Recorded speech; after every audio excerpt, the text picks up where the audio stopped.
Hello, my name is Russ Keach with a garbage can cleaning company out of Salt Lake City, Utah called Cantastic, and also a software company called iService Routes. So we've been doing a lot in our business for about almost 9 years with Cantastic. And years ago, we had a big problem with our systems and processes and software. And I contacted an individual named David, and he has gone forward and we've come up with some solutions for business owners in the garbage can cleaning arena. And with this software, iService Routes, he took my wish lists and turned them into a reality. And we built great software. We have a ton of garbage. As those individuals come on, I spend a lot of time teaching them about some of the marketing strategies that I've done that have been very effective and a few that have flopped. And I got a text message from Jamison yesterday that was asking about learning about some of these marketing strategies. So I said, hey, are you okay if we just record this call? Because there's so many people that I go through these things with, and I'm duplicating the process over and over. And so I'm just going to record this information so that people can actually listen to it and get some information out of it. So I've just started. He's with Skweeky Cans out of California. Go ahead and introduce yourself. Well, thank you for having me. Like Russ said, my name is Jamison Proctor. Just moved to California in the spring. I'm in San Clemente, California, and I'm using Russ's and David's software, iService Routes, to run my garbage can cleaning business. And it's been night and day different, so much easier, so much better. And so I don't really have as much issues with the processes that Russ was having when he was first starting his company. I'm more having there and getting eyeballs on this service. It's a new industry in my area, and so people don't even know that I'm out here. I'm just looking to get some information from the masters that have already done this, already have hundreds of people. And so, yeah, thanks for having me. Sweet. Okay. Well, thank you. And I just want to put out there that when I bought Cantastic in 2016, they did have 500 customers. So sometimes people will look at that and so they don't value maybe some of the stuff because I didn't start from scratch. But we did have 500 customers.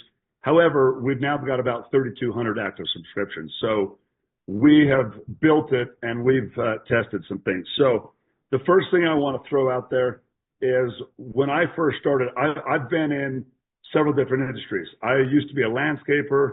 I've done real estate. I'm now into garbage can cleaning. And so I'm going to run through, I've got 40 marketing ideas that I have not necessarily used them all in garbage can cleaning, but there's a couple ideas I'm just going to run through really quickly that were effective for landscaping.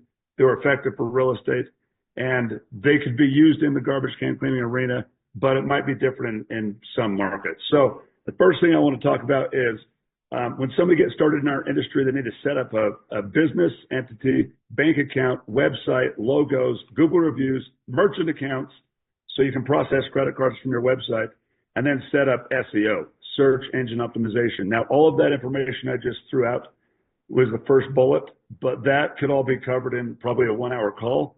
But just want to throw out there that the Google reviews and the search engine optimization are important to get started in the beginning. We can help with a lot of that stuff. We do a lot of custom, or not custom, but we do a lot of template websites for individuals that are just starting, and we can go into a lot of detail on that to help individuals out. Number two was clothing. So when we first started, we went and got, our color combination was black, orange, and green. We went and made shirts, hats, hoodies, T-shirts for little kids, and we did a lot of stuff with these shirts. So every driver was in a shirt. Every doorknob hanger that's out knocking on doors was knocking doors with a shirt and a hat. We went into elementary schools and we would go and teach the kids about entrepreneurialism. And we would do a presentation, and then we'd give every kid a green or an orange T-shirt. And if you go do that, I mean, yeah, that's going to cost a little bit of money to get those shirts out there. But those kids, if you can get a QR code on the back of that shirt, and you can get a phone number and just put something about garbage can cleaning. If you go do a presentation at 10 elementary schools over a couple month period, eventually those kids, if you've got flashy colors, they'll wear those shirts all over the place. And it's pretty awesome when you go to a grocery store and you see some little kid wearing your Cantastic shirt or whatever your company name is. So it's a simple way to get information out there. I'm going to talk a lot about parades here in just a minute, but those shirts we also throw out at parades. Now, if you can find a t-shirt shop, some of them you can get good deals, 1,000 shirts at a very great price. And if you get little kid sizes, it works out great. Also, with those shirts and clothing, we have done a lot of bags. So if you go to some of these companies that build these bags, people can use them to take groceries or whatever.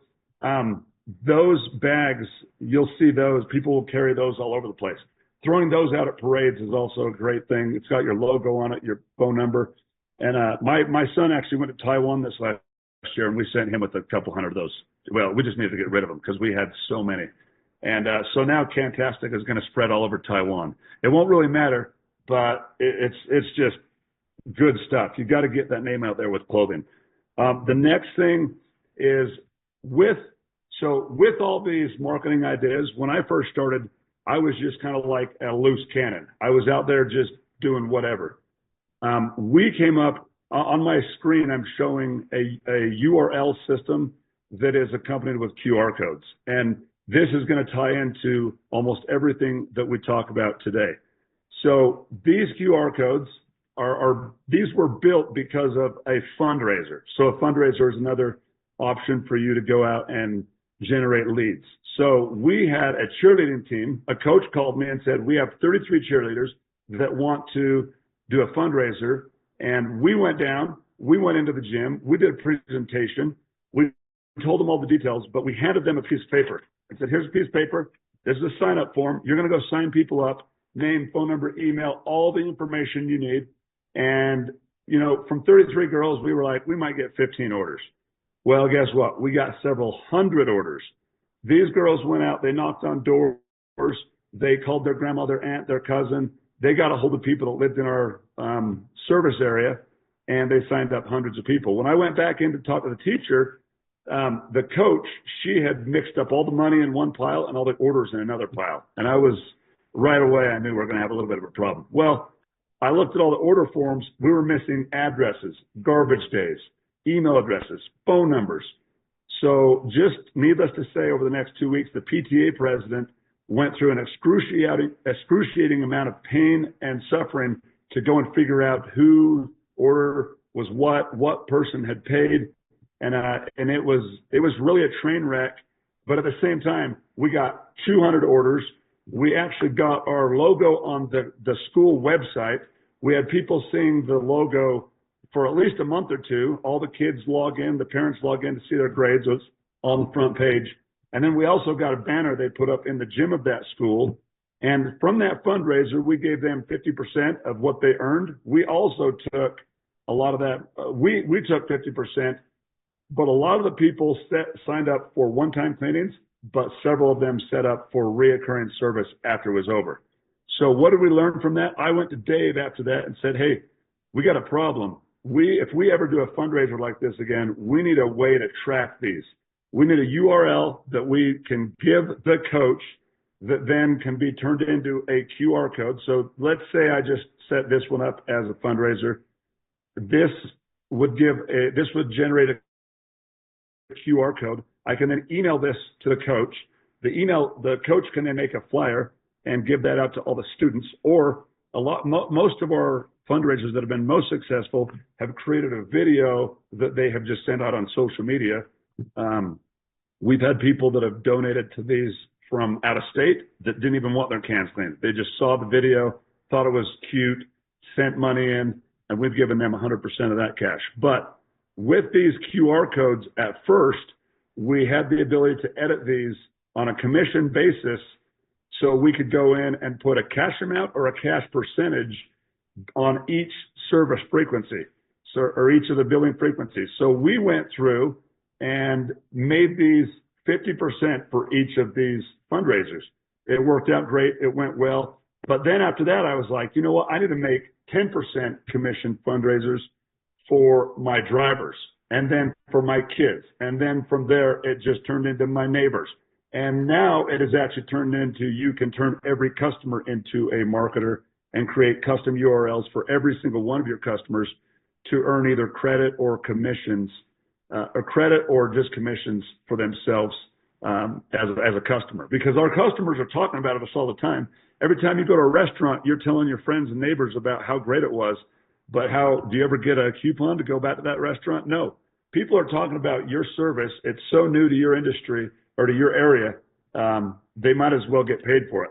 So this commission structure went well. Then at some point we said, well, why don't we use the same URL on social media?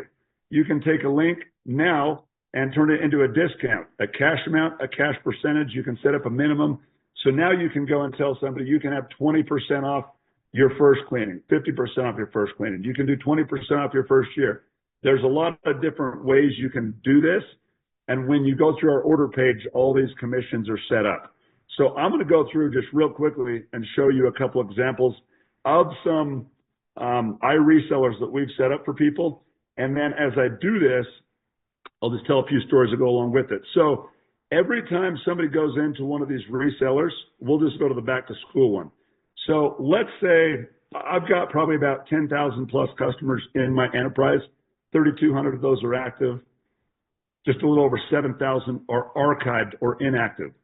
I go and do drip marketing back to those archived people that are not currently enjoying the garbage can cleaning that Cantastic offers. So what I do is I just go set up an email, and it just says, hey, school's back in session. Go ahead and click on this link to get your cans cleaned. It's a great time to get them cleaned.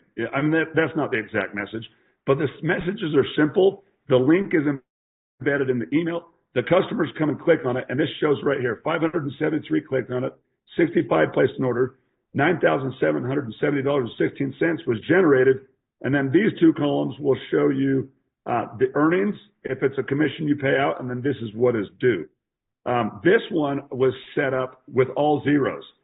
You don't necessarily have to create a link for a sales rep or for somebody to have a discount. You can set it up as all zeros just for tracking. And most of my URLs now are just for tracking because I want to see those results.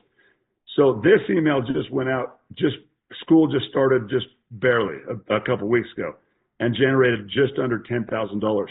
So that's one example of a link that just gets sent out to our customers. Next, I just want to show you a company in Utah went out of business called Bin Blasters.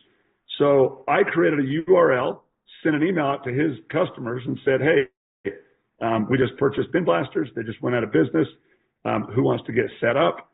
556 click on it, 103 click or place an order. We generate 15 grand. Couple other quick examples. If I go back one page to, let's see here, if I can get back to page 2. On page 2, we have another guy that went out of business, Can Do. He went out of business years ago. He called me up and said, Russ, do you want to buy my company? I said, well, probably not, because some of the companies that I've purchased, we haven't really converted a lot of their customers because the customer service was bad. The reminder system was terrible. And for whatever reason, converting, when you buy somebody out, sometimes it's difficult to convert them because of bad situations in the past. So I said, I'll give you a URL and I'll pay you 15%. You go ahead and go sign these people up. Now, at some point, we reset the hits and the orders, so this is a little higher. But this guy went in and placed 483 orders. He's generated almost 40 grand. Another example of these going out, I've got, so companies, once you start advertising, you do your SEO, you get your Google links out there, you're starting to advertise, you're going to start getting phone calls from people who are trying to have you do orders with them. They're going to want you to put your ad in the magazine, do an ad in the newspaper, whatever. So I got really good. When people called me, they'd say, hey, we want you to do some advertising with us. And I'd say, well, you know what? If your product's so great, why don't you give me some free advertising? I'll give you some free can cleaning for a year, and then let's set that up. Now you can see this guy was that situation. We gave him a year of free can cleaning. He set me up on some It was some magazine of some kind. Look at how many clicks, though. 3,800 people clicked on his ad, and we only got 13. Not a real high number, but we did get a few. Next, we've got one of our drivers. His name is Jason. So Jason, he goes out, and I'm just going to search for it here to pull it up quicker. Jason goes out. I give him a URL because all my drivers have a URL. Some people in our industry, the can cleaners, will say, you're crazy to give your drivers 10% of a commission because these people are walking up to your truck asking for service, and if you didn't pay your driver, you're going to get paid anyways. Well, I give them a 10% commission because the driver gets more motivated. We actually have a competition. Every one of our drivers is in. The winner of the annual competition gets a Traeger smoker or $1,000, and we have a lot of accountability where people can see each other's results. But if you look at Jason's results, he not only signs people up that walk up to his truck, but he's also got a lot of orders that he went and placed this link on social media. And I'm just going to throw a couple out there. He went to stay-at-home mom sites. He went to garage sale sites and some other randoms. I don't even know where these are, but these sites are not paid advertising. He's going to just normal Facebook groups that people are chatting on, putting his link on there and saying, hey, get signed up for garbage can cleaning. So he's had a lot of hits, though, compared to how many orders he has, but he has generated $46,000 to our business, which is remarkable. Another one quick. Sorry, I've got to go through and show you my 16-year-old son. His name is Porter. Porter has generated $50,000 to our business. And if you look right here, what he does, so I said earlier we had 7,000 customers that are archived, that have done our service like one time over the last 8 years, but they're currently not enjoying our services. So we take those numbers. Porter, my 16-year-old, calls them up, and he converts them back into a subscription customer. And he's had 667 people click on the ad, 306 have signed up. He's generated $50,000, and he's made quite a bit. He was very motivated to earn an e-bike. Another one I got to show you is summer 2022. I simply sent out an email to about 5,000 or 6,000 customers at that time. 656 clicked on it. 78 people signed up, and we've got $12,000 that came in. The point of all this is all of this is tracked. If this was a sales rep, it'd show their earnings, and then I can go click on all the sales that I paid him for, and then he can actually, then it'll show what I still owe him. In fact, there's one for another employee, Trenton. He has generated, most of these are just from people walking up to his truck. Trenton generated $37,000 and 311 orders, and most of these. The thing that's unique about Trenton is it started as somebody just taking orders of people signing up. Now, one of the things on my list is pulling over to talk to people in front of their house that are outside. We'll talk about door knocking here in a second, just briefly, but Trenton got to the point where he was on a route. He saw somebody out mowing their lawn. He'd just pull over, wash their cans, wouldn't even talk to them. And 9 times out of 10, the person would walk up and say, what are you doing? I think you have the wrong house. And they'd say, no, I just saw you out here. You look like a nice guy, somebody that probably wanted to sign up for garbage can cleaning. And so I pulled over and cleaned him. He became a master at this and ended up talking to these guys, and he had a lot of friends that he made. And sometimes I can see on our results when a driver's like in a roll on their route, and sometimes he'd be like 45 minutes in between stops, and I'd be like, hey, is everything okay? Did the truck break down? He'd be like, oh no, I just signed up 3 new people. 3 neighbors were out doing yard work, washing their car, doing whatever, and signed them up. So a lot of can cleaners might just be they're not real social, don't want to get outside of yourself and talk to people. But when you're out there, knocking doors is really effective, but there's not always somebody home. If you're driving down the street and somebody's out in their front yard pulling groceries in or mowing their lawn, planting flowers, that's a great opportunity to pull over. You can either start cleaning cans or just pull over and talk to them. One way or the other, you know somebody's there. So I've talked just generally about the tracking system. We track everything. If I'm in a parade, I track it new. If I go do a fundraiser, I make a new flyer, a new QR code. So everything's being tracked. So with that, now I'm just going to fly through some pictures and talk about a few things that we do. So doorknob hangers, that's another thing. When you do a doorknob hanger, you're going to have The hole on the top of the doorknob hanger, there are a lot of different doorknob hangers. Some of them come with really small holes. Make sure when you order these, don't order 20,000 until you know that hole is big enough, because we've actually ordered them with the hole too small, because we put these on garbage can handles. So if you're cleaning a house and you've got the cans are up there cleaning, you're done, you go do all the cans right around you. We also knock on those doors and try to get people to sign up when we're there, but a lot of times people just aren't home. So those doorknob hangers are perfect on garbage can handles. We also did a lot of postcards. We passed these out at parades. We did a lot of parades. So I'm just going to talk about parades real quick. We used to do 10 parades a year. There's a ton of these in Utah. Now, if you're in a state that doesn't have a lot of parades, you got to do a little bit more digging. Find out there's a lot of these parades that they actually have like around Thanksgiving or Christmas. They call them light parades. Just look around local cities.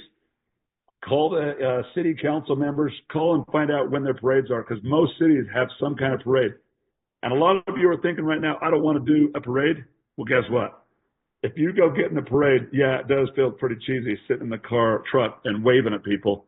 But we had some parades where we'd have 10, 15 kids. They'd have their own QR codes so they could get paid a commission. Some of the parades we just did general flyers, but we tracked all of our results from every parade. You don't get a ton of results right off the bat when you first and over time. So the parades are a blast. The kids have a blast. We've had some parades that have let us actually turn the water on our spinner heads, and they have us go at the very end to cool people off. But it's a little bit dangerous because people get very close to your vehicle. And if you do turn the water on, make sure you have 2 adults on each side of the vehicle, not letting them get too close, because these kids will get right up next to your truck to get wet.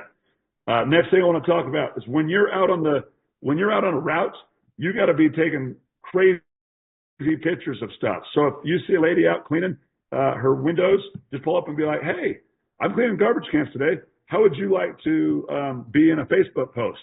I'll clean your cans for free. You and your kids jump in a garbage can. And these are the kind of, this is another lady. This is the picture I was going to show you. We've had people that have come out, gotten the cans, got free cleanings. I actually know a lot of people that I asked to do this, but there have been some strangers that we've cleaned cans for, and we say, hey, come out here. Let's do a pose by these garbage cans. But as you're out cleaning, just start taking pictures of what you're doing and posting those on Facebook, post them on whatever social media outlets you're on. And if you can get customers to be in those pictures, usually your customers will be in those pictures anyways. But make sure if you're getting pictures with customers, you have your outfit, you've got your safety vest on with your Cantastic or your company logos, and you're getting a lot of stuff there. Now, I'm going to shift gears. We're going to move quickly into state fairs and county fairs. So we've done several of these fairs, and they're a little bit expensive because you've got to spend a whole day or 2 there, and you've got to bring a bunch of materials, signs, and we actually brought our trailer up right next to our booth, and we had a TV screen or a computer screen playing with a commercial that we'd made. So what we did is we have this spinner wheel that we put a dish of candy, and then the kids come up and spin the wheel. They try to win. Well, and what happens is your booth ends up with a huge line of kids, and the kids just get back in line because a lot of stuff at the state fair costs money, and so they come to your booth because they know candy is free, and toys and treats. You just go to All the Dollar and buy, a ton of these little trinkets. Well, what happens is the kids are in line at your booth. The parents are just sitting there, and they have to listen to your whole message. We would give them a card to fill out with their name, phone number, email address, and then we gave away a free year of can cleaning to one person, and then 20 winners for one-time cleaning. So by the end of the fair, there was some fairs we'd have 700 or 800 people's contact information, and not everybody puts their exact information in there. Sometimes they lie about it. But we had several people who won that we did a drawing at the end, and they had to be present, and it was great. We found out if the people were an HOA president. We took the HOA president's information, put a star by it, and we actually contacted them because we went and set up some HOA meetings. And I'll just talk about HOAs while we're on this topic. With HOAs, they can be very hard to get. Some people think that they're going to just land a ton of HOAs and they're going to just kill it. Well, HOAs are hard because once you give them a bid, they have to get it approved. What we do is we call the HOA and find out when their next meeting is, and we say, can we take 5 minutes to do a presentation at your next meeting? And if you tell them 5 minutes and you take 10, you're not coming back. So whatever time you tell them, you take that amount of time. We line up the cans, 4 or 5 cans as they go into the meeting, and they see them all dirty. Then as they are in the meeting, we clean those same cans, line them back up as they're leaving the meeting, and we show them the clean cans on their way out. HOAs, I usually I try not to give them a bid over the phone because I don't give them a quote in writing because then they don't call you back. I give them as much information to try to get a quote on the phone so I can find out where their budget is. If I start throwing out a high number and the person on the phone's like, oh, there's no way they're going to approve that. You got to start throwing out numbers on the phone to kind of feel and gauge where they're at. Once you do that, I can usually get over the phone exactly what their budget is and exactly where I have to be. And sometimes they're like, oh, we'll only do it if we're down to $3 a can. And at that point, you got to decide if you're big enough that $3 a can is not worth it, then it just might not be worth it. But if you're just starting, $3 a can will be worth it because you can do 200 cans in the same location. And you just got to start thinking there's people that are going to see me today that wouldn't have seen me otherwise. So sometimes people complain about smaller jobs. In the beginning, you just got to take them all. So that's my spiel on HOAs. We've done a lot of these fairs, and county fairs have been very great. One other thing is stickers on cans. So now these can be expensive, but there's some pros and cons that go along with stickers. So when we first started, the company we bought, Cantastic, had 500 customers, like I said, and they already had stickers on cans, and they were awesome. Some of them were there for years. Some of them are still there 8 or 9 years later. Well, I asked them where they got those stickers made, and they couldn't remember. So we went and got some new stickers made, and like the second time we got to that house, they were already bubbling off.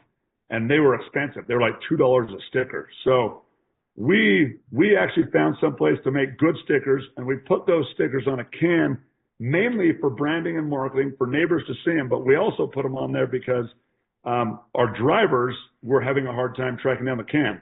Well, eventually Salt Lake County called us and said, you can't put stickers on cans anymore. You need to remove those in 12 hours.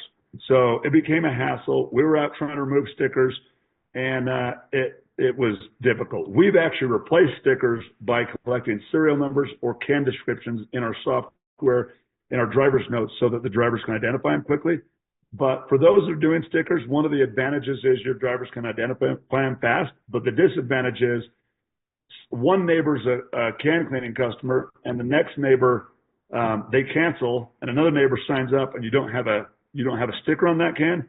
Our drivers have made so many mistakes going to the house that has a sticker and not looking at the actual address. So you got to be careful with stickers. Another one I was going to talk about is truck wraps. This one's pretty basic. A lot of people actually use our QR code system to put a QR code on the side of the wrap so that as people are using that, and they can actually track which people come off of that wrap. We've also got news stories. Okay, so when I first started, we got on a news station. So there's 2 news stations that I got onto, Channel 2 and Channel 5. So these stories, it's kind of hard to get on prime time at like 5 o'clock, 6 o'clock news, 10 o'clock news. Good luck. But if you call your local news stations and just say, hey, are you guys looking for a news story? And they'll do those morning shows at like 6 in the morning. I never paid a dime for any of these, and I think we've been on 5 or 6. These news stories, you got to get up early and go over there. But if you call and you don't get on, then call again. Or what you do is you call the decision maker, and you say, you know what? I know that I've called you 3 times and you've said no every time. I just want to put you on a route for about 6 months so you can experience our cleaning and see what it's like. Well, this guy in this image right here, he lives about a couple miles from me. We still clean his can. He put us on a news story 4 or 5 years ago, we've still been cleaning his can because guess what? In the future, at some point, if I need to get on another news story, I'm going to call him, and he loves this business. In fact, we had him lick a garbage can lid on TV, live TV, and licking that garbage can probably brought our Facebook, it exploded. People were like, that's disgusting. That's unethical. He shouldn't be licking a garbage can lid. Other people were like, wow, I want to use that service. If it cleans a can well enough I can lick my lid, I'm in. And we probably, from this news story this day, we probably ended up with about 30 to 40 new orders within about a 24-hour period. So news stories are awesome. Also, start making videos that you can just post on social media, short ones, 30 seconds, 45 seconds, just small clips that you can make. And anyways, that's some of the pictures that I wanted to roll through. Real quick, I just want to stop right here because I've been talking nonstop. I got to find out, Jamison, any questions about anything I've covered so far? No, you've been great. One quick question that I had, backing up maybe 3 or 4 points. With the HOA thing, I think that's genius. Where I'm at, there's lots of HOAs. When you're saying that you're calling these HOAs and talking to them, what are some of these questions that you're asking that you're able to get their budget? If that makes sense.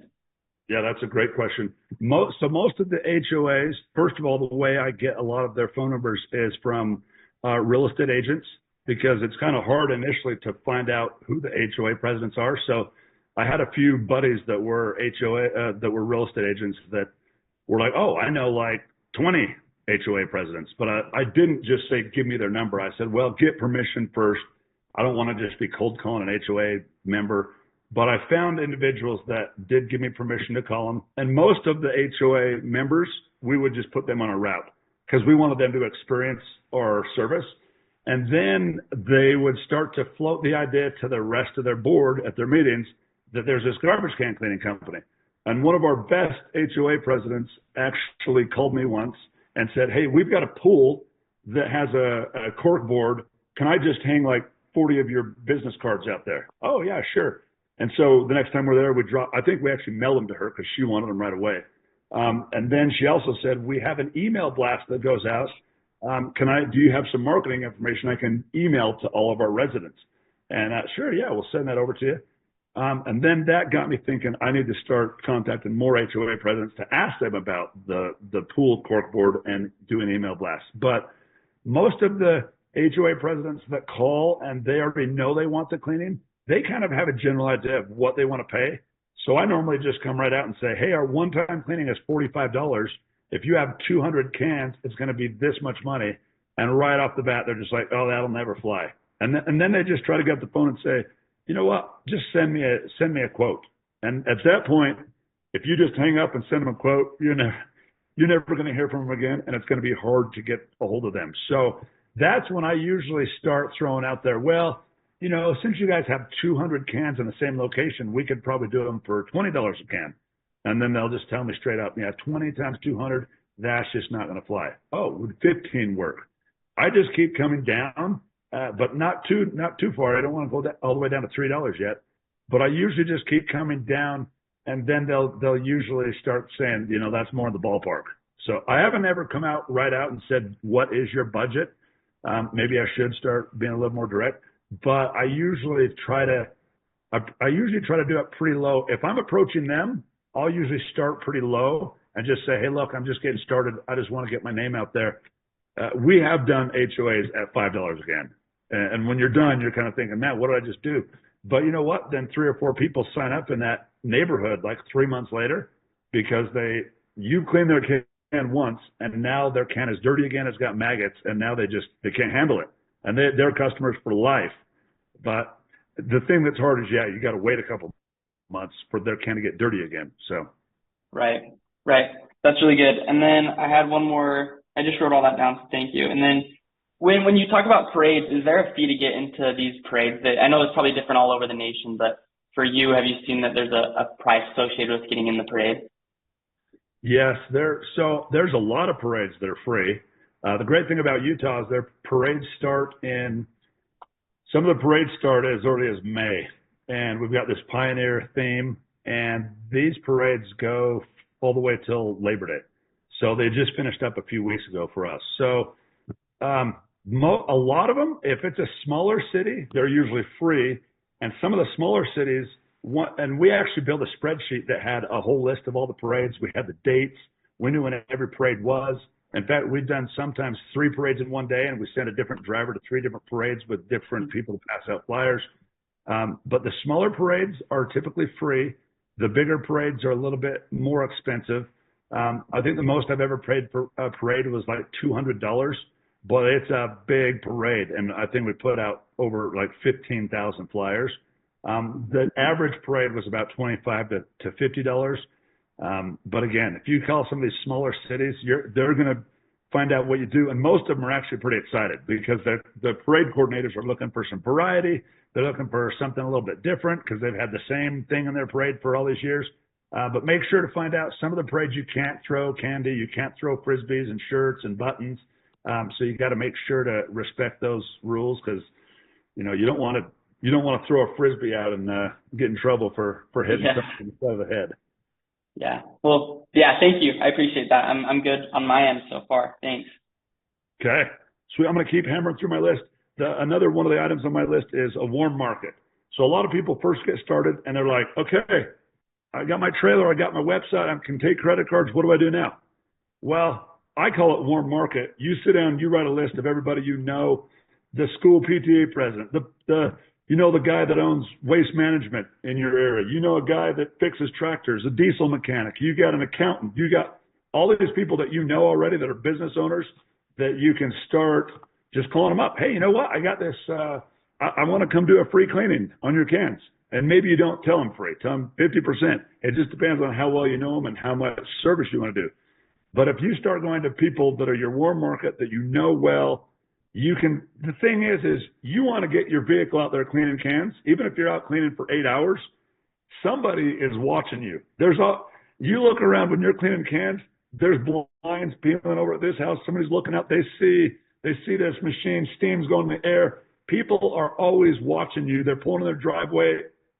In Utah, you've seen can cleaning for years. If you're in a new area, people don't know what's going on. We've had people pull over before. They thought our truck was on fire because there's steam rising up. It's 8 at night. It's dark. And we had a guy pull over. Hey, do you need a fire extinguisher? And I'm like, for what? And then he realized we were cleaning the garbage cans. He's like, I think we actually signed that guy up. But, so the warm market, get out and clean people's cans that you know, especially business owners, real estate agents, people that are influential in the community. Call your mayor. Say, hey, we're in your area. I want to come do a cleaning at your house. Or, well, another thing I want to talk about, another one of my bullet points is making phone calls to not only warm market, but now there's another line that you can do. You can call cold calls. Cold calls are brutal. They give you a ton of practice though. But you know what? I've actually made a list of numbers for my son to call that he thinks are old one-time customers. And they're just phone numbers of maybe old resumes. I've purchased a lot of resumes for my other businesses to recruit sales reps. And he thinks that they're old one-time customers, and he signs them up because he doesn't know any difference. Sometimes we think it's a cold call. So in our mind, we think, they're not going to sign up. And if you believe that, they're really not going to. But if you want some experience, just start cold calling people. You can get leads from a lot of different locations. There's a ton of places you can buy resumes from people. Not saying that that's effective, but it can give you some practice. Other places that you can call: grocery stores, restaurants, waste haulers, city. Okay, this one's a big one. Every city has a public works department. Those public works departments, sometimes when you call, you can't get through to the decision maker. So you stop by the city and you just say, hey, I'm here to clean some garbage cans for you today. And the secretary will be like, oh, who did you make an appointment with? Oh, I didn't make an appointment with anybody. I'm just here to, find out who's over the cans and clean some cans for him. Oh, he's not here right now, but here's his number. And I try to call him when I'm there, because if you just call the city public works departments, that's good. But if you show up there and actually clean on the spot, it's even better. I once went to University of Utah College and to the hospital and set up demos right on the spot walked right into the lunchroom. There's like 30 guys in there. And the one guy's like, what do you need? And I was like, I kind of felt awkward. I was a little bit out of place, but I just said, hey, I just saw a line of 20 cans outside this building, and they all smell like horse manure. And, you know, some of them started laughing. I said, I'm here to clean some of those for you and show you what I do for my business. And this guy's like, you're kidding me. I didn't even know this existed. We went out, we cleaned them, and never did hear back from them. But you know what? You got to get yourself out there to do that kind of stuff. With the public works departments, if you can line up a demo on the phone, you can start with the phone call, because driving around sometimes takes a while. But a lot of times it's hard to get the decision maker. But with the county, the city, or the waste hauler, you need to find out who owns the cans, or the HOA, because sometimes the person you're talking to might not own the cans and they don't really care.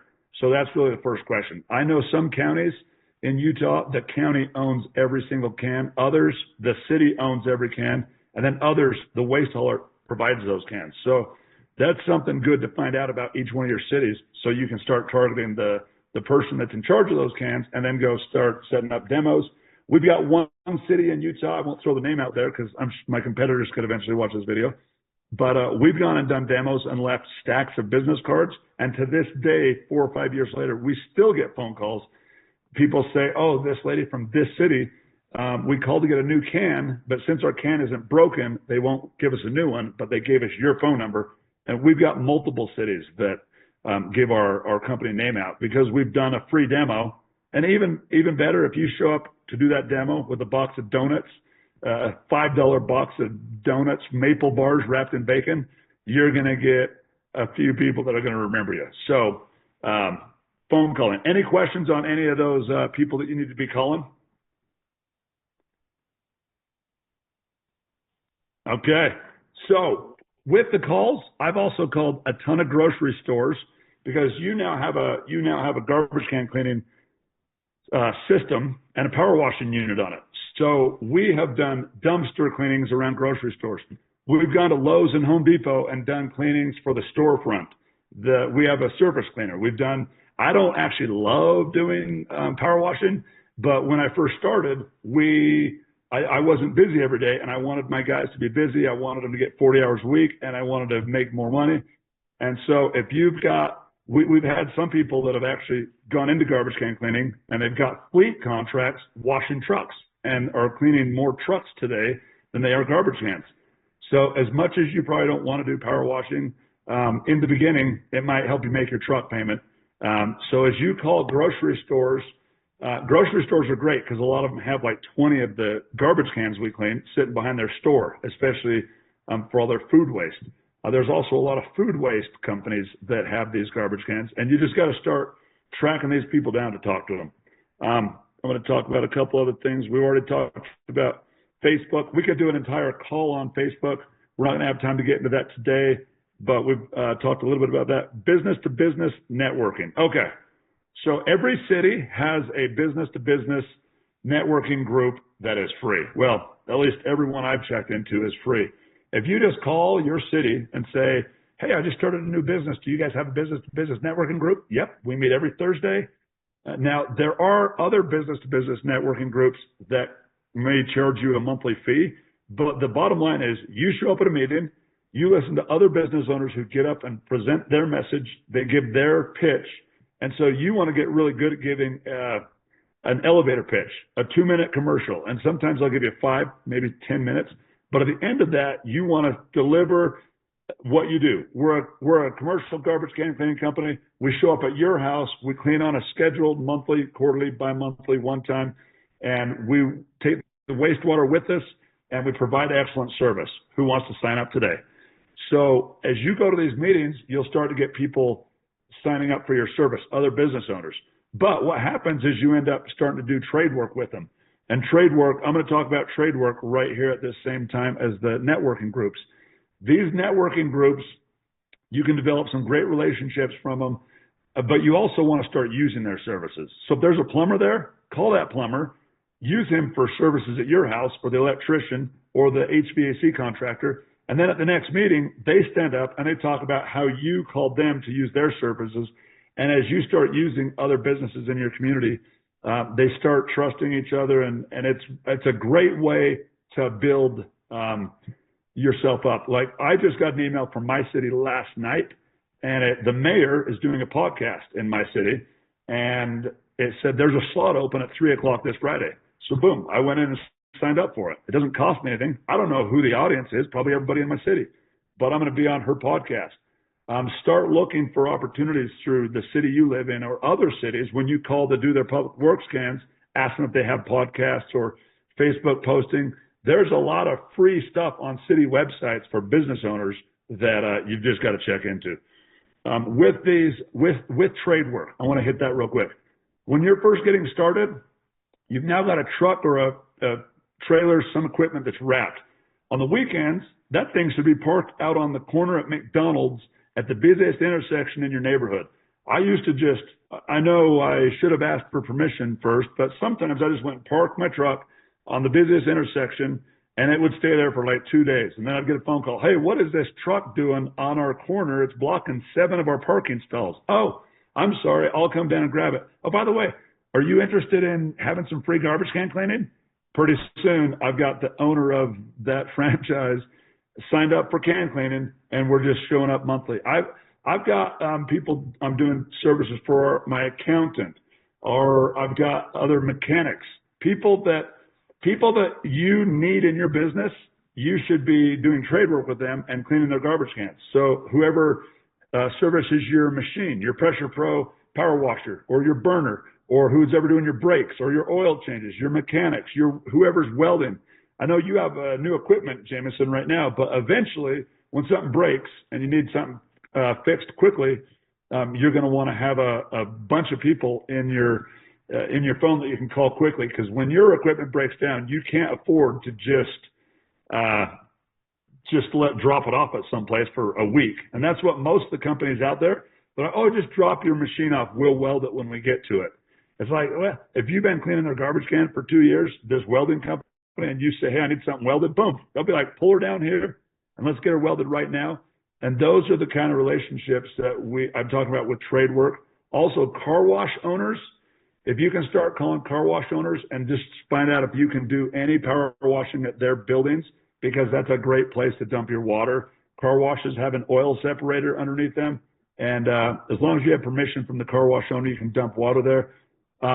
Find other locations that have a dumpster that you can throw your garbage away, that you can do trade work with. Most car washes have that. And also places you can store your equipment. If you're like me, I stored my equipment in my house for the first 7 years, drove my wife nuts, but my neighbors loved it because they did all their cans for free.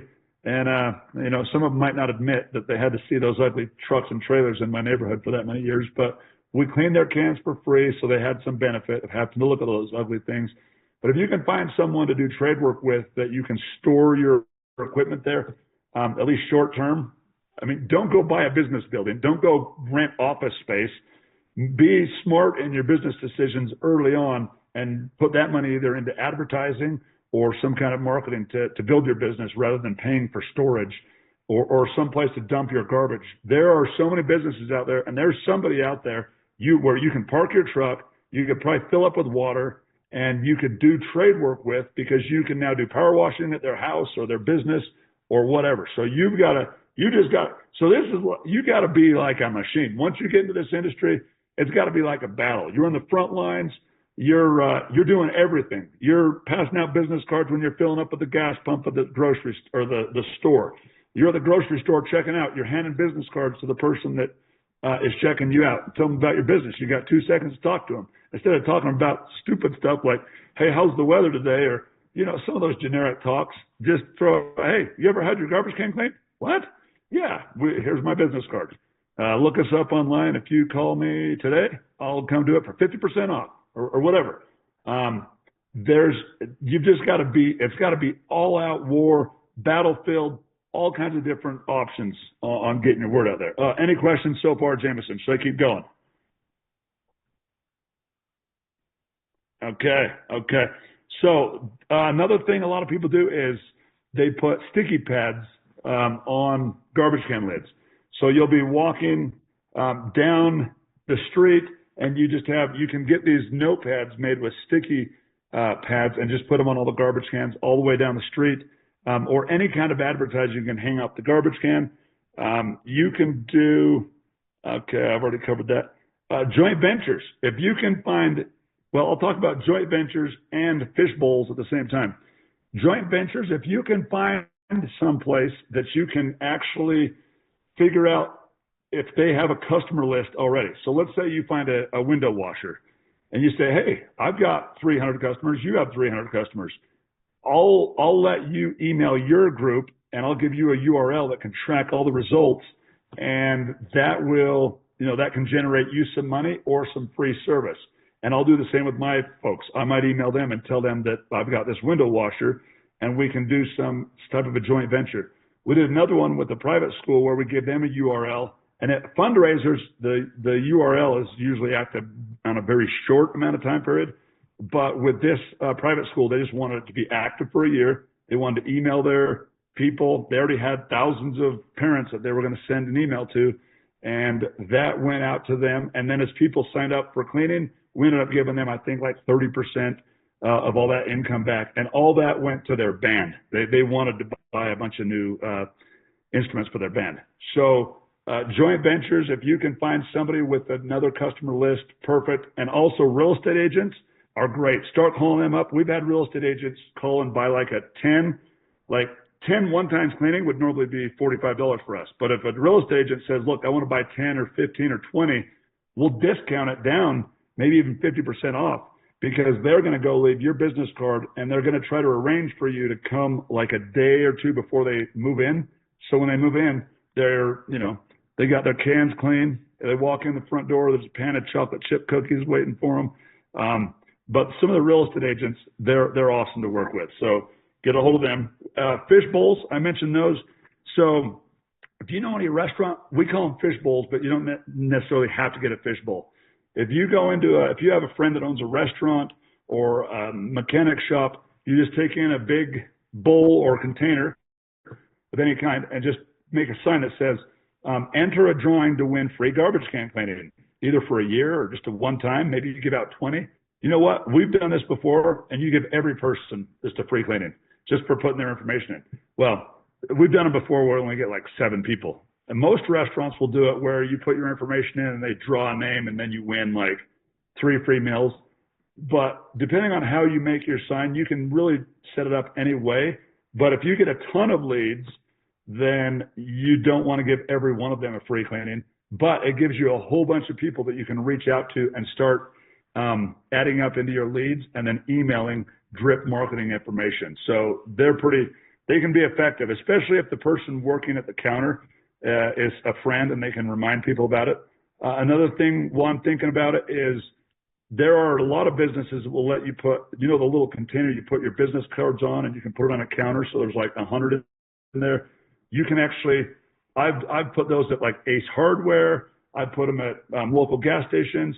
Most of them are probably going to be locally owned, close to your house, or just smaller shops. If it's like a McDonald's, don't even attempt to ask them. They'll never approve it. But if you go and put those, go buy 10 of them. Just walk into places and be like, hey, I'm a local business owner. I just got started.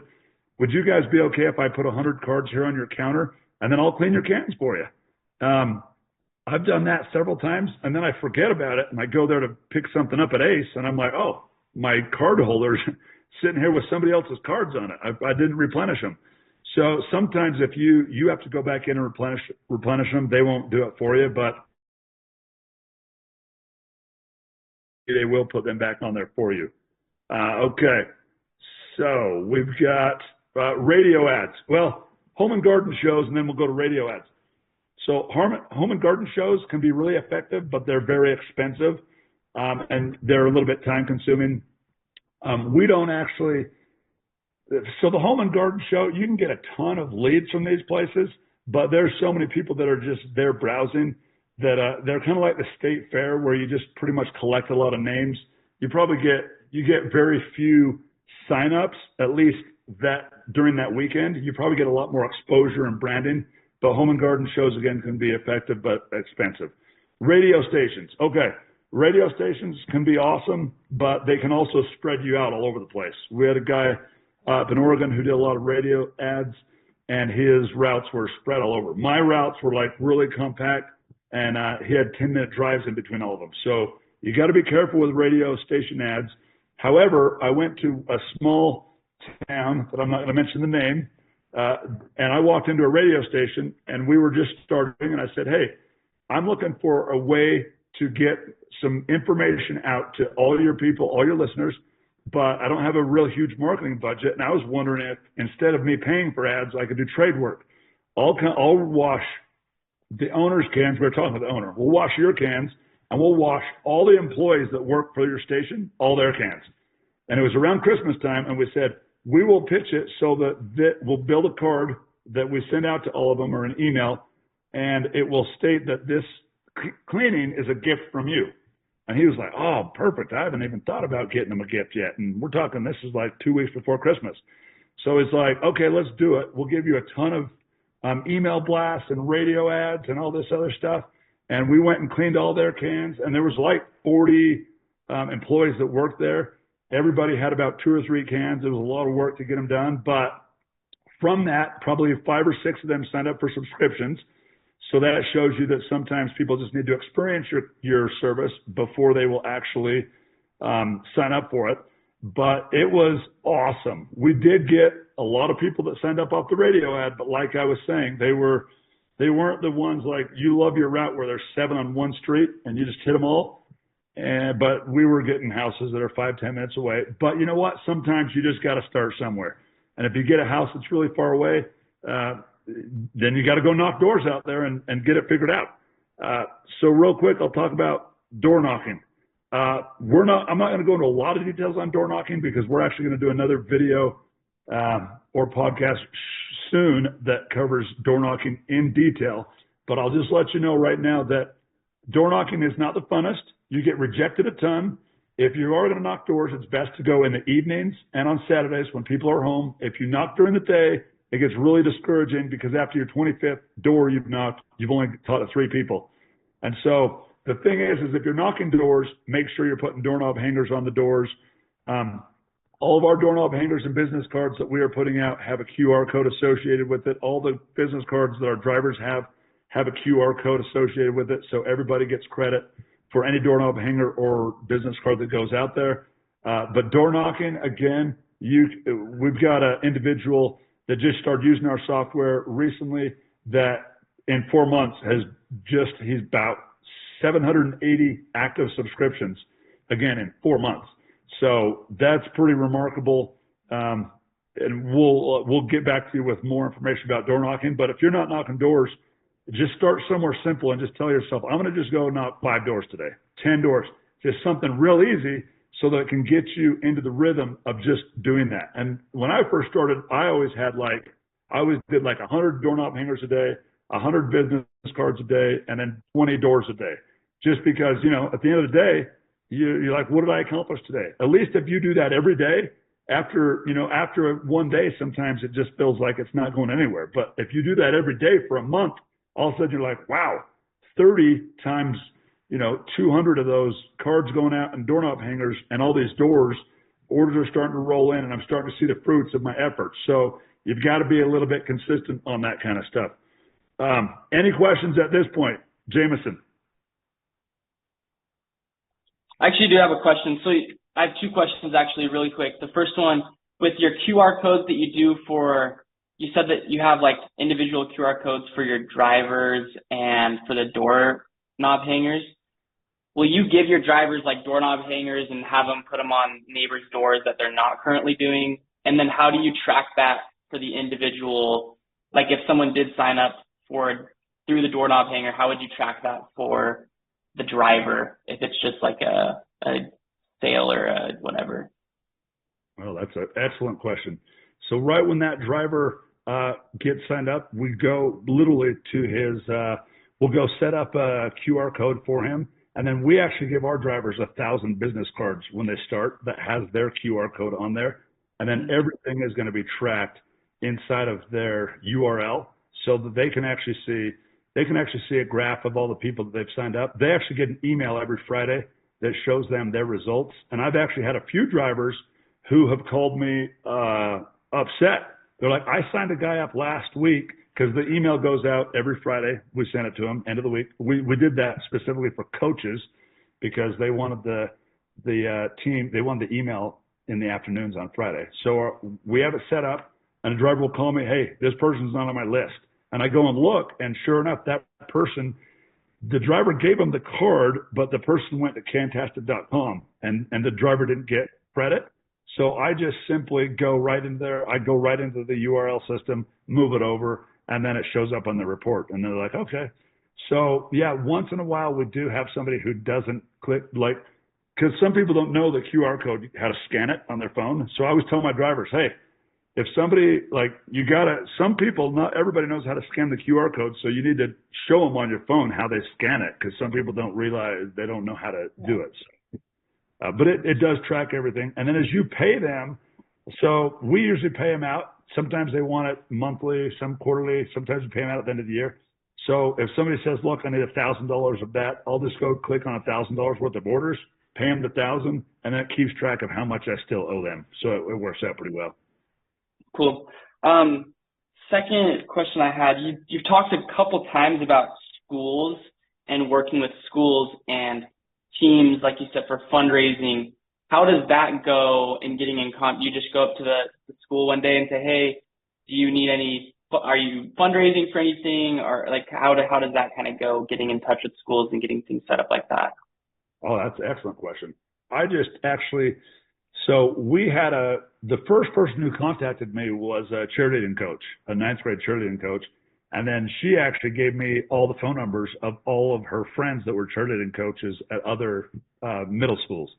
And then from there, I started just asking the teachers, oh, hey, who's the volleyball coach there? Who's the football coach? Who's the band teacher? And eventually I just and every time I got a phone number, I added it to a spreadsheet. I made sure that I knew who they were. And a lot of times I was calling them during the wrong season. So they'd be like, oh, football season, man, we already did that fundraiser 2 months ago. Where were you then? And so then I'll say, oh, well, are you interested next year? Absolutely. Send me over an email about it. And then I'll say, when do you want me to call you back? Oh, you know what? We start thinking about fundraisers right after Christmas, January 5th. Give me a call. And then in our system, we have a reminder, a system that you can set up reminders to remind yourself to call certain people. And I'll go and put a reminder in there, call this coach, talk to them about the fundraisers. And so it takes a little bit of, eventually you get to know when volleyball season is, when cheerleading season is. We've even had private dance tumbling companies call us up that we've done it for. But you can just start calling. Call whatever high schools are near you. Just start calling them up today and just say, hey, are you looking for any fundraiser opportunities? Most of them are like, oh, we just did those. What are the months that you guys start thinking about this, and would you be interested? But there's always some sport, lacrosse, football, basketball, cheer, drill team. There is something at some school that they're starting to think about their upcoming fundraiser. But sometimes you just want to talk to the principal and say, hey, I know you've got a lot of teachers there. Which one is the next one coming up that might need a fundraiser? Yeah. And start talking to them. And then when you talk to them, get some more of the other teachers. They know a lot of other teachers and have phone numbers, and most of them are pretty. Once you tell them about the tracking system, teachers love us. Once you tell them how this tracks everything for you, you don't have to, babysit all the orders, and it's the system takes care of it. Most of them are on board in a pretty big way. So yeah, and I couldn't remember what you said earlier when you talked about this fundraiser system, but will you make QR codes for hypothetically your cheerleading team? Will you make like 15 QR codes for each of the girls on the cheer team, and as they go out and do it, you can track how much the girls bring in, and then those girls generate, you said 50% of whatever they generate goes straight to the school, but you can also track which girls got the most and do a competition sort of thing. Is that kind of how you do it? No, you know what? That's how we were going to do it initially, but the coaches didn't want that. They always said, oh, you know what? I just want to do one QR code because, and the coach even said, I already know that there's going to be like 5 or 6 girls that are going to do 90% of the work. And then I've got a couple that are introverted that just are not going to go knock on the door. There's just no way. But they might post a video if they make a team video or whatever. But yeah, you can offer the coach if they want individuals tracked. Some of the dance companies that are private dance companies will want to do it because they're actually discounting the amount of money that girl brings in is discounted off of her fees for their costumes and stuff. Cool. And that's the only time we've done individual ones is when they were doing and I think one girl made way more than what she was supposed to, and then they split that up with the other ones. But most of the public schools, the public high schools want just one URL because they don't want anyone to feel bad that they didn't bring in any orders to someone else. Okay, genius. I just think that's a genius. I would never have thought of that. So thanks for bringing that up. Yeah. Yeah. And if you get to the point where you're going to go approach a coach, I've got some materials that I can actually send out so that you can look at, because I kind of have a flyer template that I'll just email you after this call. I'll make a note to send it. That'd be great. And then you can, use some of the same language and then maybe just change the logo and tweak it a little bit. But a lot of the coaches you call, they're going to just ask if you could send them an email. And that's kind of the universal language of, I appreciate your call, but I'm so busy. And if I get an email, I can get you off the phone really quick. But you can still send it and you still hear from some of them, but it's something that you can put out there that does a little bit of branding. Right. So, other than that, I'm about to wrap up this list. The other thing was yard signs. I know some individuals that have been wildly successful with yard signs. I actually haven't done any yard signs for Cantastic, but I did a ton in real estate and absolutely crushed it with some of these yard signs. Some of the yard signs I put out might not have been 100% legal. You're technically supposed to go through your city and get these yard signs approved. So if you're having problems with yard signs not being approved, then you go to your customers and you give certain customers a yard sign and they just put those signs up in front of their own yard. So you just say, hey, contact your monthly customers. If we gave you 10% off for the next, and some of them might do it without even a discount. You just say, hey, if we give you a yard sign, would you put it up 2 days before we come with our phone number? And maybe it says at the bottom, cleaning, upcoming cleaning, call now to get scheduled. Whatever it says, that customer puts it up. It's in their property and it's not going to get torn down. Because if you go spend $1,000 on yard signs and put them all over your city, the side of the freeway and on this fence over here in front of this auto parts store, eventually they just disappear, and it's a lot of money to spend on signs. But you might get 5 or 6 calls. But yeah, it is good to go through the city. Yard signs can be really awesome, especially in newer markets where can cleaning is not well known. Other things, if you're going to college right now, you know those corkboard things on every building that has a little tear off sheets. Now these things, I did these looking for sales reps.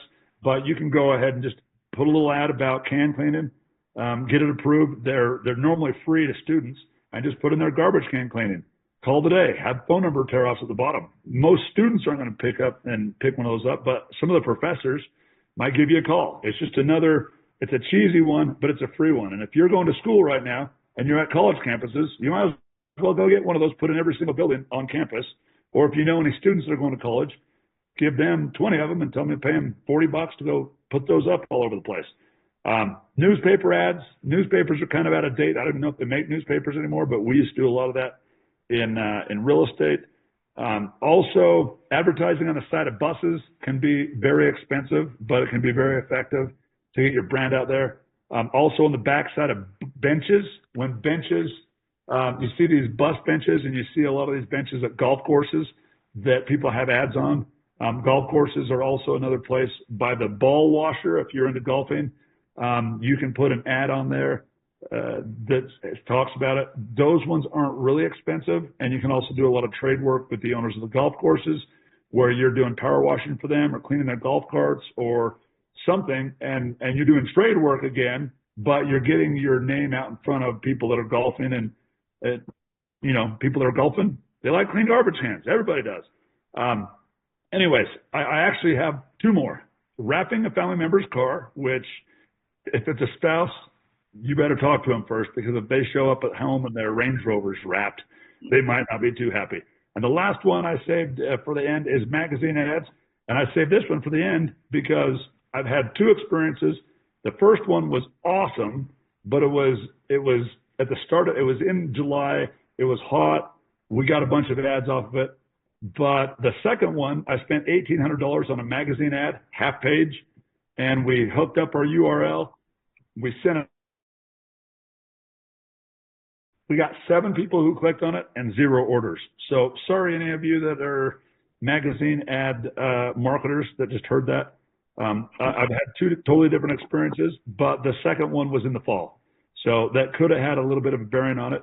Most of my advertising efforts and marketing are from about May until the end of September. And then we kind of stop marketing during the winter time because you might spend the same amount of money throughout the winter. Even in warm states, it might be a little bit different. Utah, we have really cold temperatures. It snows like crazy all winter long. So I can send out an email blast to 7,000 customers in the winter and probably end up with like $2,000. That same email is going to go out in the middle of the summer in July and make 12 grand. So I don't really send a lot of email blasts out in the winter. I don't do a ton of posting. We get a lot of just average traffic that comes into our order page throughout the winter, but not a ton of marketing spent. I would rather spend a ton of marketing money from May to September and then get a ton of customers and then just retain them through the winter time. We have done door knocking and flyers and other things through the winter, but it's just, you get results, but not like you do in the summer when the cans are piping hot, it stinks, and you got maggots crawling everywhere. So that's a wrap. That's my 40 items. And what last minute questions do you have before we finish? If you could pick, in your years of experience and you growing your Fantastic from 500 to 3,200, if you could pick maybe your top 1, 2, or 3 that you would recommend for someone like me who's starting out, wants to maybe just get to that first 500 or first 800, which ones, and maybe I don't have the biggest budget, what would you recommend for me as someone who does have time, who doesn't have a lot of money, but is wanting to get to the first couple hundred? Sweet. Well, the first one would be door knocking, because door knocking is free. Just get out and just crush it. Door knocking can be way discouraging though, but if you just get out and crush it, and maybe instead of doing a knocking 20 a day, you knock 200 a day. But with that door knocking, you might want to start throwing in one courtesy cleaning. One of our doorknob hangers actually says courtesy cleaning. So sometimes when we're in really wealthy neighborhoods, we will and we made the courtesy cleaning card because our drivers would do the wrong house once in a while. And if you do the wrong house and you don't realize it till you're done with the can, you might as well put courtesy cleaning on that can, because then when they walk out, they'll think you did it on purpose. But we do a lot of those cans when you're out knocking doors. We'll do some of those for free, just to that shock and awe. So when somebody comes home, we actually take that can, walk it up at the porch, put the doorknob hanger on it, and then they can see that can. But door knocking, by far, it's free, and you can get out and just crush it. But you know what? If you actually have, if you have young neighbors or like kids, like my 16-year-old son can go out and sign up more people knocking doors than I can. And I have knocked on thousands of doors, and I have more experience than him. But there's something about somebody younger that's not showing up with gray hair that they are endeared to them. And so, anyways, younger kids seem to just bring out the people and their credit cards. Number 2 would for sure be business cards and doorknob hangers. And I know that is not free, but there's a lot of places that if you buy a bulk quantity, like 10,000 business cards or 10,000 doorknob hangers, you can start getting quite a big discount. If you can do those, then everywhere you go, it's like I'm going to Home Depot to go pick up some parts on Saturday. Well, guess what? On my way in, I'm putting doorknob hangers or business cards on every windshield or door as I walk in. And when I come back out, I'm going a different path and putting them on the windshields on my way back out. And then at the gas pump, I'm talking to people and handing out business cards.